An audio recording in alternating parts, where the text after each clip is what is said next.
Hello everyone, welcome to eCareer Plus CAD and Engineering YouTube channel. இன்னைக்கு இந்த வீடியோவில் நம்ம என்ன பார்க்க போகிறோம் அப்படின்னா, ஒரு மெக்கானிக்கல் டிசைனர் ஆகணும் அப்படின்னா என்னெல்லாம் படிக்கணும், என்ன தெரியணும் அப்படின்றது தான் பார்க்க போகிறோம். ஓகே, ஃபஸ்ட்டு 3D மாடலிங் அப்படின்ற ஒரு டேர்ம் இருக்குது. அப்படின்னா என்னென்னா, நம்ம பார்க்கக்கூடிய ரியல் டைம் ப்ராடக்ட்ஸ், அதாவது நம்ம பார்க்கக்கூடிய டூ வீலராக இருக்கட்டும், நம்ம யூஸ் பண்ணக்கூடிய வாட்டர் பாட்டில்ஸ், லேப்டாப்ஸ், அது மாதிரி என்ன வேணா இருக்கட்டும், அது எல்லாத்தையும் ஒரு டிராயிங் சாஃப்ட்வேரில் டிசைன் பண்ணுறதுக்கு பேர் தான் 3D மாடலிங்னு சொல்லுவாங்க.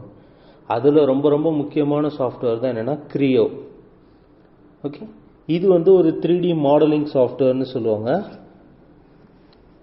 இதில் நிறைய டைப்ஸ் ஆஃப் ஒர்க் ஸ்பேசஸ் எல்லாமே இருக்குது. அது எல்லாமே என்னென்னன்றத பின்னாடி ஒன்று ஒன்றா பார்ப்போம். ஓகே, எதுக்காக கிரியோ, பர்டிகுலராக கிரியோ அப்படின்ற அந்த சாஃப்ட்வேரை படிக்க சொல்கிறேன் அப்படின்னா, இது ஒரு யூசர் ஃப்ரெண்ட்லி சாஃப்ட்வேர். ஓகே, நமக்கு என்னென்ன ஃபியூச்சர்ஸ் இருக்குது அப்படின்றத பின்னாடி சொல்கிறேன். பட் அந்த ஃபியூச்சர்ஸ் எல்லாமே ஈஸியாக அக்சஸ் பண்ணுற மாதிரி இருக்கும், ஈஸியாக அண்டர்ஸ்டாண்ட் ஆகும் உங்களுக்கு. ஸோ அதுக்காக தான் இந்த கிரியோ அப்படின்ற அந்த சாஃப்ட்வேரை படிக்க சொல்கிறேன். ஓகே, ஒரு ஃபேக்ட்ரியில் இருக்கக்கூடிய ரிலேஷன்ஷிப்ஸ், ஒரு டிசைனுக்கும் ப்ரொடக்ஷனுக்கும் இருக்கக்கூடிய ரிலேஷன்ஷிப் என்னென்னா, இப்போ ஒரு சேல்ஸ் பர்சன் அந்த ஃபேக்ட்ரிக்கு போகிறாங்க அப்படின்னா அவங்க ப்ரொடக்ஷன் டிபார்ட்மெண்ட்டுக்கு தான் போவாங்க. போய் இந்த சேஞ்சஸ் பண்ணணும் அப்படின்னு சொல்லிட்டு அவங்க ஃபீட்பேக் சொல்லுவாங்க. அதுக்கேற்ற மாதிரி தான் அவங்க டிசைன் டீம்கிட்ட சொல்லி ஃபீட்பேக் சேஞ்சஸ் பண்ணுவாங்க. ஸோ இதுதான் ஒரு டிசைன் டீமுக்கும் ப்ரொடக்ஷனுக்கும் இருக்கக்கூடிய ஒரு ரிலேஷன்ஷிப் மாதிரி இந்த மெக்கானிக்கல் இண்டஸ்ட்ரியில். ஸோ அதுக்கு நம்ம ஒரு ப்ராடக்ட் டிசைன் பண்ண போகிறோம்னா அதுக்கு அந்த ப்ராடக்டோட லைஃப் சைக்கிள் கண்டிப்பாக தெரிஞ்சிருக்கணும். ஸோ அதுக்காக தான் இந்த டிராயிங் ஆட் பண்ணியிருக்கேன். ஓகே, இதுக்கு பெஸ்ட்டு லைவ் எக்ஸாம்பிள் என்னென்னா, நாம் ஒரு ஆட்டோமொபைல் ஷோரூமுக்கு போகிறோம், ஒரு டூ வீலர் ஷோரூமுக்கு போகிறோன்னா, நம்ம அவங்கள்ட்ட போயிட்டு நமக்கு என்ன மாதிரி வேணுமோ, கஸ்டமைஸ்டாக வேணுமோ அதை சொல்லி அது மாதிரி பண்ண முடியுமான்னு கேட்போம். அவங்க என்ன பண்ணுவாங்கன்னா, அவங்க அந்த ஃபேக்ட்ரியில் சொல்லி அது மாதிரி கஸ்டமைஸ் பண்ணி நமக்கு எடுத்துகிட்டு வந்து தருவாங்க. ஸோ இதுதான் ஒரு டிசைனுக்கும் ப்ரொடக்ஷனுக்கும் இருக்கக்கூடிய அந்த ரிலேஷன்ஷிப். இதில் இருக்கக்கூடிய அந்த ப்ரொடக்ஷன் தான் அந்த ஷோரூம்காரங்க, டிசைன் பின்னாடி ஃபேக்ட்ரியில் இருக்கவங்க. ஸோ இப்படி தான் நடக்கும். இதில் இந்த கிரியோவில் நம்ம என்னெல்லாம் படிப்போம் அப்படின்னா, sketch, part modelling, assembly, drawing, அப்புறம் மேனுஃபேக்சரிங், இந்த ஒர்க் ஸ்பேசஸ் எல்லாமே அதில் கிரியோவில் இருக்குது. இது எல்லாத்த பற்றியும் நம்ம என்ன பண்ணுவோம் அப்படின்னா, ப்ரீஃபாக ஒன்று ஒன்றா படிப்போம். அதே மாதிரி அதில் இருக்கக்கூடிய ஆப்ஷன்ஸ், என்னென்ன ஆப்ஷன்ஸ் இருக்குது, என்னென்ன டாபிக்ஸ் இருக்குது, என்னென்ன ஃபீச்சர்ஸ் இருக்குது அப்படின்றத பார்த்துக்கிட்டே வருவோம். ஸ்கெட்சுன்றது என்னென்னா, இது ஒரு 2D டிராயிங் வரைகிறதுக்கான ஒரு ஒர்க் ஸ்பேஸ். நம்ம எந்த ஒரு 3D மாடலிங் பண்ணணுன்னாலும் அதுக்கு பேசிக்காக ஒரு 2D டிராயிங் வேணும். ஸோ அந்த 2D டிராயிங் பண்ணுறதுக்கு யூஸ் பண்ணுறது தான் இந்த sketch work space. Next part modelling. Part மாடலிங்கில் நம்ம என்ன பண்ணுவோம்னா, இப்போ நான் சொன்னேன்ல, இந்த வாட்டர் பாட்டில், லேப்டாப்ஸ், இதெல்லாமே ஒரு விதமான பார்ட் தான். ஸோ அது எல்லாத்தையும் மாடலிங் பண்ணுறதுக்கு யூஸ் பண்ணுறது தான் இந்த பார்ட் மாடலிங்னு சொல்லுவாங்க. அதுலேயுமே 3 டைப்ஸ் இருக்குது, 3 விதமான மாடலிங் இருக்குது. அது என்னென்ன அப்படின்னா, சாலிட் மாடலிங், சர்ஃபேஸ் மாடலிங், அப்புறம் ஷீட் மெட்டல் மாடலிங். ஓகே, இந்த 3 மாடலிங் இருக்குது. Solid modelling, surface modelling, sheet metal modelling. So இந்த மாடலிங் எல்லாமே ஒவ்வொன்றும் ஒவ்வொரு டைப்பில் இருக்குது. ஓகே, அது என்னன்றது பின்னாடி பார்ப்போம்.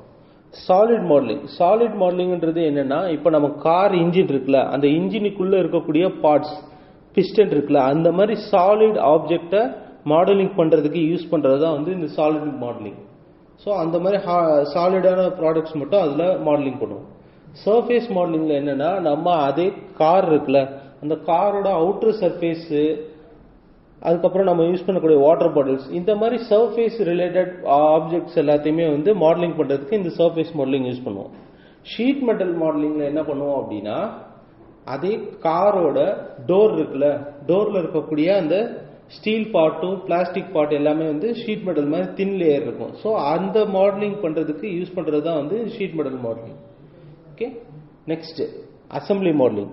அசம்பிளி மாடலிங்கில் என்னென்னா, இப்போ நம்ம பண்ணோம்ல பார்ட்ஸ், அது எல்லாமே தனித்தனியாக இருக்கும். ஒரு கார் இன்ஜின் எடுத்துக்கிட்டோம்னா அதில் நிறையா பார்ட்ஸ் இருக்கும். அந்த பார்ட்ஸ் எல்லாமே தனித்தனியாக நம்ம வந்து பார்ட் மாடலிங் பண்ணிடுவோம். பண்ணிட்டு அதை என்ன பண்ணுவோம் அப்படின்னா எல்லாத்தையும் கம்பைன் பண்ணி அதை இன்ஜினாக கன்வெர்ட் பண்ணுறது எங்கே பண்ணுவோம் அப்படின்னா இந்த அசம்பிளி மாடலிங். அதாவது பார்ட் மாடலிங்கில் பண்ண பார்ட்ஸை அப்படியே கம்பைன் பண்ணி ஒரு கம்ப்ளீட் ப்ராடக்டாக எடுத்துகிட்டு வரதுக்கு யூஸ் பண்ணுற ஒர்க் ஸ்பேஸ் தான் வந்து இந்த அசம்பிளி மாடலிங். அடுத்து டிராயிங்கில் என்ன பண்ணுவோம் அப்படின்னா இப்போது நம்ம அசம்பிளியில் அசம்பிள் பண்ணியிருப்போம்ல, அதுவாக இருந்தாலும் சரி, இல்லை பார்ட் மாடலிங் தனியாக பண்ணியிருக்க அந்த பார்ட்டாக இருந்தாலும் சரி, அதை வந்து ஒரு 2D டிராஃப்டிங் பண்ணுறதுக்கு யூஸ் பண்ணக்கூடிய ஒரு ஒர்க் ஸ்பேஸ் தான் வந்து இந்த டிராயிங்னு சொல்லுவாங்க. அதாவது டிராஃப்டிங்னா என்னென்னா அந்த பார்ட்டை 3 views, front view, top view, side view, இந்த வியூஸ் எல்லாம் தான் பார்த்துருப்போம். ஸோ அந்த வியூஸுக்கு அதை சேஞ்ச் பண்ணி கொடுப்போம். ஓகே, நெக்ஸ்ட்டு மேனுஃபேக்சரிங்னா என்னென்னா இப்போ நம்ம அந்த பார்ட் மாடலிங்காக இருந்தாலும் சரி, அசம்பிளி மாடலிங்காக இருந்தாலும் சரி, அதை எப்படி நம்ம மேனுஃபேக்சரிங் பண்ணுறதுக்கு எப்படியெல்லாம் பிளான் பண்ணலாம், என்னென்ன மிஷின்ஸ் யூஸ் பண்ணலாம், என்னென்ன மெத்தட்ஸ் யூஸ் பண்ணலாம் அப்படின்றது எல்லாத்தையும் வந்து இதுவே நமக்கு என்ன பண்ணிடும் அப்படின்னா அனலைஸ் பண்ணி கொடுத்துரும். அதுக்கு யூஸ் பண்ணுற ஒர்க் ஸ்பேஸ் தான் இந்த மேனுஃபேக்சரிங் ஒர்க் ஸ்பேஸ். ஸோ இது எல்லாத்தையும் கற்றுக்கிறது மூலியமாக நீங்கள் என்ன ஆகலாம் அப்படின்னா ஒரு மெக்கானிக்கல் டிசைனர் ஆகலாம். ஓகே, ஒரு ப்ராடக்ட், ஒரு என்ன சொல்றதுன்னா ஒரு சர்டிஃபைடு ப்ராடக்டை டெவலப் பண்ணக்கூடிய ஒரு டிசைனர் ஆகலாம். ஏன் அப்படின்னா உங்களுக்கு பார்ட் மாடலிங்கும் இதில் பார்ட் ட்ரா பண்ணுறதுக்கும் உங்களுக்கு தெரிஞ்சிடும், அசம்பிள் பண்ணுறதுக்கும் உங்களுக்கு தெரிஞ்சிடும், அதை டிராஃப்டிங் பண்ணுறதுக்கு தெரியும், அதே மாதிரி அதை மேனுஃபேக்சரிங் பண்ணுறதுக்கான அந்த பிளானிங்கும் உங்களால் பண்ண முடியும். ஸோ இது எல்லாமே உங்களுக்கு வந்து என்ன ஆயிரும் அப்படின்னா இந்த கிரியோ படிக்கிறது மூலிமா உங்களுக்கு எல்லாமே கம்பைண்டாக உங்களுக்கு தெரிஞ்சிடும். ஓகே, இந்த கிரியோ சாஃப்ட்வேரை நம்ம இன்ஸ்டியூட்டில் படிக்கணும்னா அதுக்கு கான்டாக்ட் நம்பர் கொடுத்துருக்கேன், கான்டாக்ட் பண்ணுங்கள். தேங்க்யூ.